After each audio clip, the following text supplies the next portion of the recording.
Hello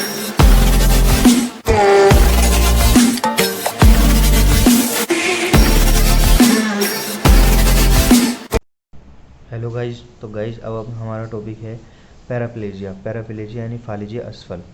फालिज की इस किस्म में लोअर लिम्ब मफलूज हो जाता है, यानी कि लोअर लिम्ब में ही फालिज होता है। इस पैराप्लेजिया में, इस मर्ज़ में क्या होता है, सिर्फ लोअर लिम्ब यानी दोनों टांगों में फालिज होता है। इस फालिज की वजह से लेग्स, ब्लैडर्स और एनस भी मुतासर हो जाती है, यानी कि दोनों टांगें मुतासर होंगी और यूरिनरी ब्लैडर हमारा और एनस भी मुतासर हो जाती हैं। ठीक है, दरअसल ये नुखा का मर्ज़ है, यानी स्पाइनल कोड का मर्ज़ है। ठीक है, नुखा का यानी स्पाइनल कोड का मर्ज़ है। तो ये हो गई इसकी तारीफ़ यानी डेफिनेशन। तो गाइस अब बात करते हैं असबाब की। असबाब यानी कि कॉजेज़।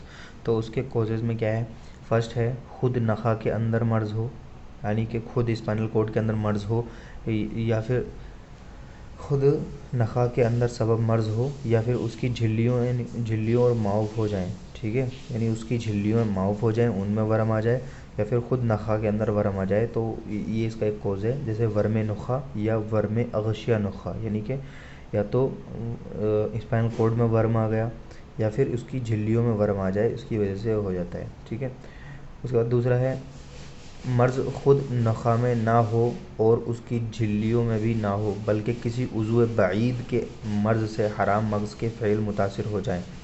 ठीक है, यानी किसी सिंगल ऑर्गन के या किसी और ऑर्गन के अलग ऑर्गन की वजह से इसकी झिल्लियों में वर्म आ जाए, हराम मग़ज़ के फ़ेल में मुतासिर हो जाए, उसका फ़ेल अच्छे से नहीं हो पाए, तो इस वजह से जो है ये हो जाता है।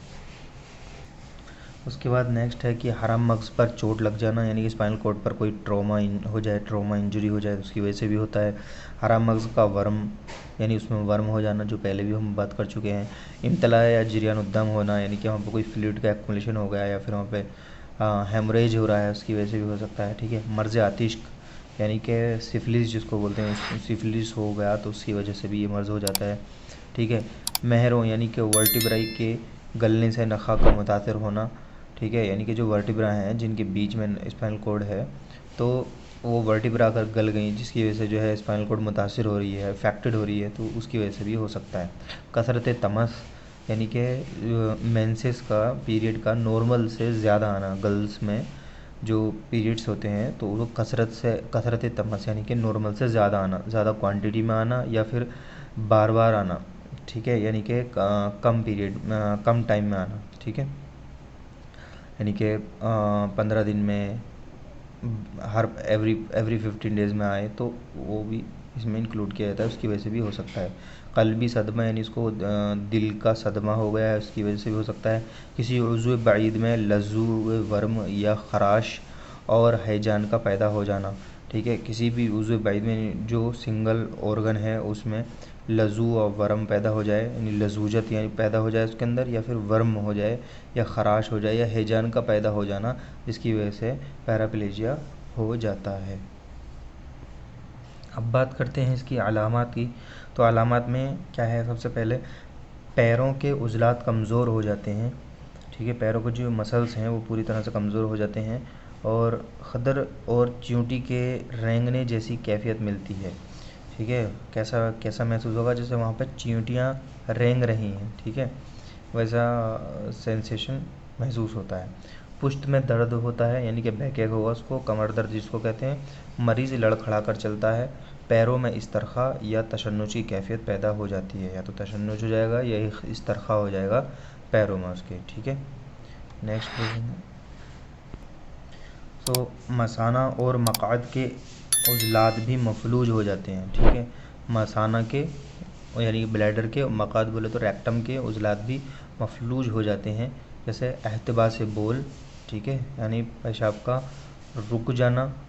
ठीक है, या फिर गैर इख्तियारी बराज का खारिज हो जाना। ठीक है, यानी कि एहतबास बोल यानी कि पेशाब का या तो रुक जाता है बिल्कुल, या फिर गैर इख्तियारी बराज खारिज हो जाता है, यानी उसको मालूम भी नहीं होता और उसका जो है बराज खारिज हो जाता है। फिर क्या है, पुश्त पर ज़ख़म हो जाते हैं, यानी कि बेड सोर्स जिसको कहते हैं। मसाना मतरूम हो जाता है। ठीक है, मसाना क्या होता है, मतरूम हो जाता है, जिसको वर्म आ जाता है। और मसाना का वर्म गुर्दों तक फैल जाता है, यानी किडनी तक इफ़ेक्टेड कर देता है वो, और गुर्दों में करहा और वरम पैदा हो जाता है, यानी वहाँ पे अल्सर बन जाते हैं, करहा बोले तो अल्सर, और वरम पैदा हो जाता है। मरीज़ आम तौर पर मौत का शिकार हो जाता है।